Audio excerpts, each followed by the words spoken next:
तो कैसे हैं आप सब। आई होप आप सब अच्छे होंगे। मैं आपको लेकर आया हूँ आज के डे टू। आज हमारी वीडियो है डे टू। तो डे टू में हम जानेंगे पूर्ण संख्याएं यानी होल नंबर।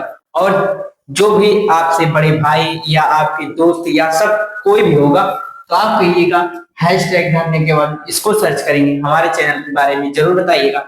और आपको एक बात मैं हर वीडियो में यही बताऊंगा कि कंसिस्टेंसी ही सफलता की कुंजी है। कंसिस्टेंस रहिए तो देखिए आपको एक दिन बेहतर रिजल्ट जरूर मिलेगा। तो आप कंसिस्टेंसी का आज दूसरा दिन है तो हम इस वीडियो में ये जानेंगे। तो वीडियो को स्टार्ट करते हैं ज्यादा देर ना करते हुए। तो वीडियो को जब हमें स्टार्ट करते हैं तो हम आपको बता दिए थे पहले वीडियो में कि प्राकृतिक संख्याएं यानी नेचुरल नंबर के बारे में बताए थे। प्राकृतिक संख्याएं के बारे में थोड़ा सा रिकॉल करते आ रहे हैं, जो रिकैप करते हैं। रिकैप में यहाँ पर लिख देते हैं। रिकैप का मतलब होता है दोहराना, जो पिछला वाला है। तो प्राकृतिक संख्या के बारे में हमने बताया था कि सबसे छोटी प्राकृतिक संख्या एक होती है और सबसे बड़ी प्राकृतिक संख्या नहीं होती है। क्यों नहीं होती है? क्योंकि ये संख्याएं अनंत तक, आप कभी भी रियलाइज किए कि आप कभी भी संख्या को काउंट कर सकते हैं। मान लें एक दिन में आप 1 लाख काउंट कर सकते हैं, बस। उसके बाद आप दूसरे दिन 1 लाख से फिर से स्टार्ट कीजिए। मतलब आप बुढ़ा जाएंगे, आप बुजुर्ग हो जाएंगे, आप ओल्ड हो जाएंगे, लेकिन आप गिनती को कभी भी गिन नहीं सकते हैं। मतलब अनंत तक है तो आप गिन नहीं सकते, इनफाइनाइट है। तो हम कह सकते हैं कि प्राकृतिक संख्या जो है सबसे बड़ी वो इनफाइनाइट है।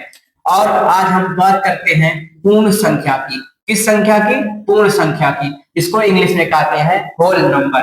तो पूर्ण संख्या को कहते हैं। तो जैसे देखिए कि एक बॉक्स है, एक बॉक्स में कुछ गोलियां भरी हैं।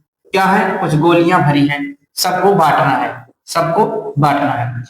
पहली गोली यहाँ आ गई, दूसरी यहाँ आ गई, तीसरी यहाँ आ गई, चौथी यहाँ आ गई, मान लो पांचवी यहाँ है और छठवीं यहाँ है।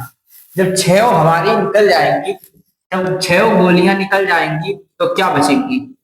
क्या बचेंगी? जीरो बचेंगी। कुछ बचे नहीं, यानी शून्य बचा। क्या बचा? शून्य बचा। तो शून्य बचा तो इसकी हम कैसे कहेंगे कि उसमें शून्य है? शून्य अभी तक तो हमने जाना ही नहीं कि शून्य भी क्या आती है, लेकिन जो शून्य बचेगा वही हमारी पूर्ण संख्याएं होती हैं। अर्थात हम कह सकते हैं कि प्राकृतिक संख्या के अंक में जब हम शून्य को जोड़ देते हैं तो वही हमारी पूर्ण संख्या बन जाती है। क्या बन जाती है? पूर्ण संख्या बन जाती है। पूर्ण संख्या बन जाती है। इसको हम मिटा देंगे। पूर्ण संख्या बन जाती है। हम यहाँ परिभाषा लिख देते हैं, या फिर आप ऐसे ही जानते हैं, आपने अपने मन से देखिए परिभाषा बनाया नहीं लिखिए। कॉपी से कॉपी एकदम, मतलब बुक से कॉपी एकदम करके ना लिखिए। आप जो समझाया जाए कॉन्सेप्ट को, कॉन्सेप्ट के हिसाब से आप अपने बुक में या अपने एग्जाम पेपर में लिखिए। वो नंबर जो मिलेगा वो एकदम प्योर नंबर होगा। ठीक, तो हम पूर्ण संख्या की बात कर लिए और कह देते हैं, प्रश्न बन सकता है आपका 1 नंबर का कि सबसे छोटी पूर्ण संख्या, सबसे छोटी पूर्ण संख्या, सबसे छोटी पूर्ण संख्या क्या है? शून्य है। क्या है? शून्य है। शून्य है पूर्ण संख्या। और देखिए क्रमागत पूर्ण संख्या क्या होती है? क्रमागत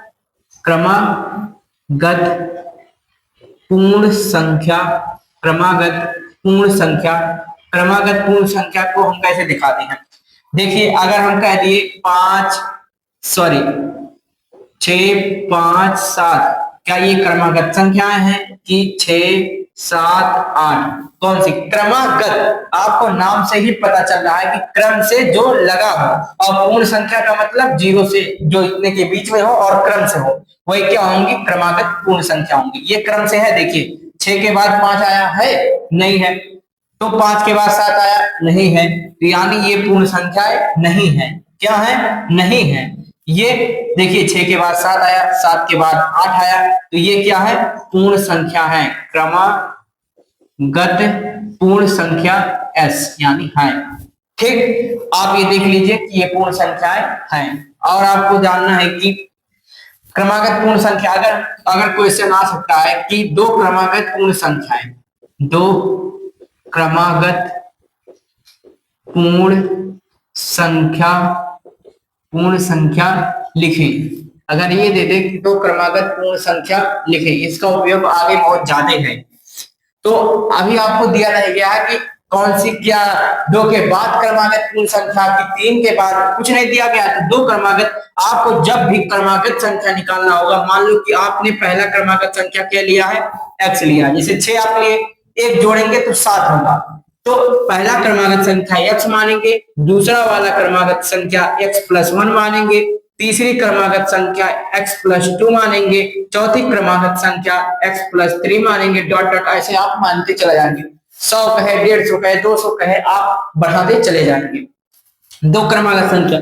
और दूसरी बात कि आपको कह दे कि संख्या रेखा पर पूर्ण संख्या को दिखाओ, संख्या रेखा पर दिखाओ, तो संख्या रेखा पर आप देखिए पहले संख्या रेखा कैसे बनता है। यहां से आप स्टार्ट करेंगे, मान लो यहां तक कर देते हैं, ये 0 है, यहां पर -1 रहेगा, यहां पर -2 रहेगा, 1 2 3 4 5 और यहां पर 6 क्रमागत संख्या। क्रमागत संख्या में पूर्ण संख्या बोला है तो ना हम 0 से इधर तो नहीं आएंगे, नो आना है, ठीक। हमको जाना रहना है तो इसी के और इसी के बीच में, आगे तो चले जाएंगे, अनंत इनफाइनाइट चले जाएंगे, लेकिन यहाँ पर नहीं आएंगे। आपको कहेगा कि 6 7 8 को क्रमागत संख्या पर दर्शाइए, तो आप 6 से यहाँ उठाइएगा और यहाँ पर 8 तक मिला दीजिएगा, 7 8 यहाँ तक मिला दीजिएगा, ये आपका क्रमागत संख्या हो जाएगा। आई होप कि क्रमागत संख्या यानी संख्या रेखा पर दर्शाना आपको आ गया होगा। आगे हम चलते हैं, तब तक आप इसको स्क्रीनशॉट ले सकते हैं क्योंकि हमको ये मिटाना होगा। अब आई होप कि आप सब मिटा लें, उस स्क्रीनशॉट ले लिए होंगे, तो हम आप आगे बढ़ाते हैं आपको। बस हम जो कहते जाते हैं बस आप उतना कर लीजिए, एग्जाम में आपके नंबर पक्के हैं। अब हम आपको कुछ बुक से कुछ द्वारा बताएंगे कि देखिए एक क्वेश्चन दिया गया कि ठीक 100 से पहले क्रमागत संख्या बताइए। प्रश्न है 100 के ठीक पहले क्रमागत संख्या कौन है, ठीक। अब क्रमागत संख्या ठीक पहले, एक बात जाने रहिए, अगर क्रमागत बोला, क्या बोला, क्रमागत बोला, और पहले कहा क्या करेंगे और बाद कहा तो क्या करेंगे। क्रमागत पहली संख्या, क्रमागत बाद की संख्या, तो क्रमागत पहली बोलेगा तो -1 कर देना है, क्या कर देना है, -1 कर देना है, अगर बाद कहा तो +1 कर देना है। आप ऐसे जोड़ लीजिए। 100 के ठीक पहले क्रमागत संख्या कौन सी है, तो 100 यानी 100 -1 कितना हो गया, 99, ये क्या हमारी पहले क्रमागत संख्या है, ठीक। और आपको जैसे भी एक और वो होगा कि तीन क्रमागत पूर्ण संख्याओं में पहली और तीसरी का योग 40 है, तो वह संख्या ज्ञात कीजिए। कहा है पहली और तीसरी का योग 40 है। प्रश्न है आपका तीन क्रमागत संख्या है, अब क्या क्या है नहीं दिया गया है। तीन क्रमागत संख्याओं का योगफल, इन क्रमागत संख्याओं का पहली व तीसरी का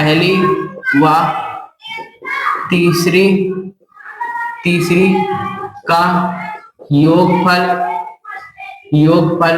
40 है, तो बीच की संख्या बताएं, तो बीच की संख्या बताओ, ठीक।